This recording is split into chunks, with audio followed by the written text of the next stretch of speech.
আমি একটা জিনিস বুঝলাম না, তোরে আমি ঘুরতে ঘুরতে 1 ঘন্টা তোর খুঁজে লাগতো আমার ভাই। কেন করসটা কি? তুই জানিস না যে আমি এখানে আছি? তুই করস কি? তোর কাজ কে নে?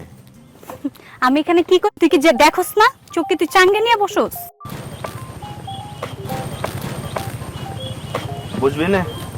হ্যাঁ চল এখানে বসি। শোন, এটা তো একটা কথার কথা বললাম। শোন, কথার কথা মানেই বাজে কথা, আর বাজে কথা কিন্তু আমি একদম পছন্দ করি না। কিন্তু সব সময় তোর আসল কথা বলা যায় না। কিছু কিছু বিষয় আছে মনে চাই কিন্তু মুখে বলা যায় না। শোন রণ, তুই যে কি বলতে চাস সেটা কিন্তু আমি বুঝি। কি বলবো? শোন, সবসময় মেয়েরা 1 লাইন বেশি বুঝে। মেয়েরা 1 লাইন বেশি বোঝে, কিন্তু সেটা কিন্তু পরিবেশ পরিস্থিতির কারণেই বোঝে।